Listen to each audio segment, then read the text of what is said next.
Jean-Pierre Barjon, merci de répondre aux questions de Paris Turf. Vous êtes un jeune retraité.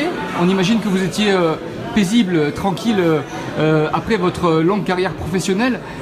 Quelle mouche vous a piqué pour vous lancer dans le bain de l'élection à la présidence du Trot? C'était vraiment pas prévu. C'était vraiment pas prévu. Mais on m'a appelé, on m'a demandé de voir si on pouvait faire quelque chose. Et surtout, il y avait le programme Equistratis où globalement des socioprofessionnels, il y a 3 ans, ont décidé de construire quelque chose. C'est-à-dire un vrai think tank avec un travail de qualité. Et cette promesse qui était de dire on doit faire un programme national. Et là, je me suis dit c'est possible. C'est-à-dire que c'est possible de changer les choses. C'est possible de convaincre, c'est possible d'essayer de sauver les courses.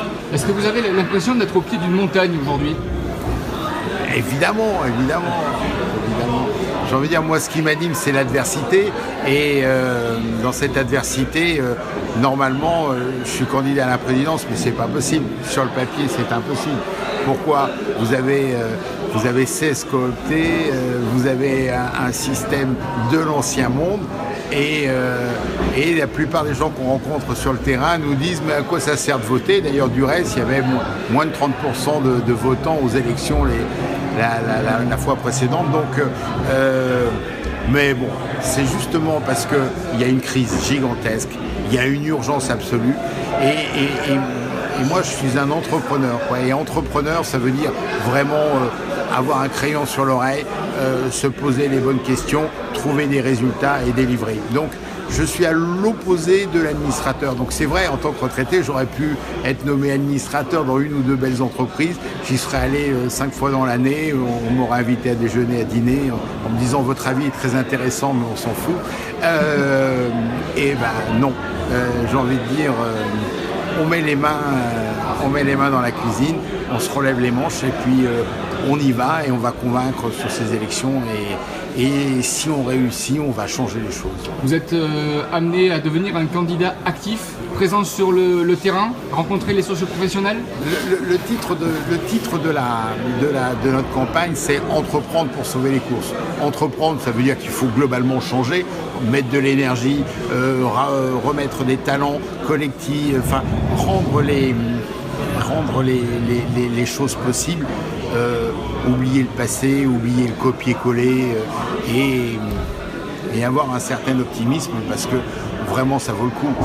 Gérer aujourd'hui plus de 7 milliards d'enjeux, attendez, c'est quand même fantastique. Donc on est complètement en crise et de l'autre côté, on a une belle endormie. Alors lorsque j'ai repris la limonaderie, moi il y a 23 ans, on m'avait dit « Oh non, vous avez été malin, vous avez pris une vieille endormie ». Moi, c'était pas une endormie, c'était un tombeau, mon entreprise. Alors qu'il y avait un salarié et 80 000 euros de chiffre d'affaires. Là, on a une très belle endormie et quand je vois l'énergie qui est autour de nous, les talents, Patrick David qui nous a rejoints, nos candidats nationaux, nos candidats régionaux, je crois que vraiment on va dérouler. Ça va être passionnant et j'ai envie de dire rendez-vous pour changer les choses. Vous connaissez votre concurrence, vous êtes prêt évidemment à mener campagne.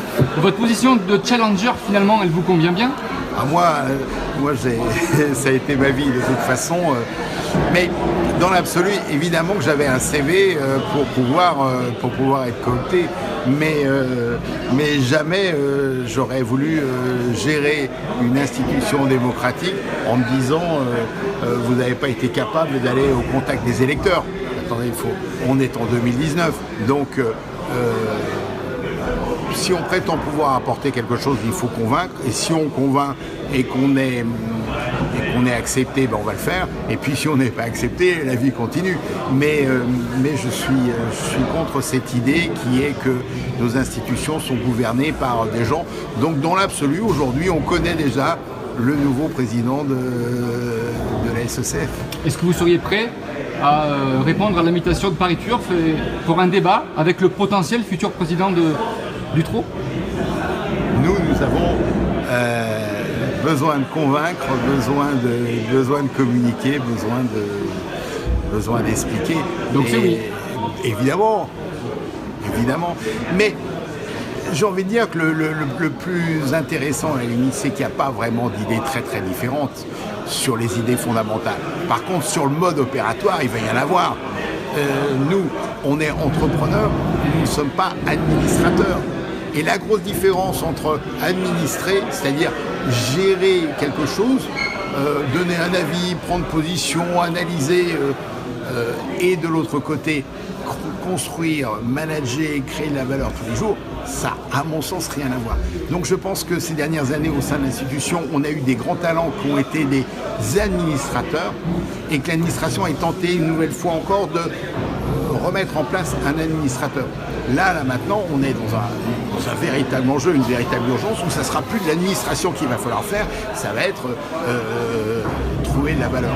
Trouver de la valeur au PMU, mais avec le crayon sur l'oreille, parce que c'est pas normal que nous, socio-professionnels, à la fin, nous soyons la variable d'ajustement. C'est pas acceptable. Sur une échelle de 0 à 10, sans se lancer dans le jeu des pronostics, vous mettriez combien à votre note sur la possibilité et vos chances d'élection? On va dire qu'aujourd'hui, au moment où on se parle, elles sont de 3,5 sur 10. Et on va se donner rendez-vous Mais là, il faut se donner rendez-vous dans 3 mois, hein, parce qu'en fait, vous allez avoir 3 élections. Hein. Une élection qu'on va appeler l'élection démocratique, qui donnera un résultat fin octobre. Ensuite, vous aurez les élections régionales issues de cette première élection, les deuxièmes élections, et ensuite la troisième qui sera l'élection au conseil d'administration et éventuellement à la présidence. Donc, rendez-vous dans 3 mois et on croise les doigts. Le rendez-vous est pris. Merci Jean-Pierre Barjon.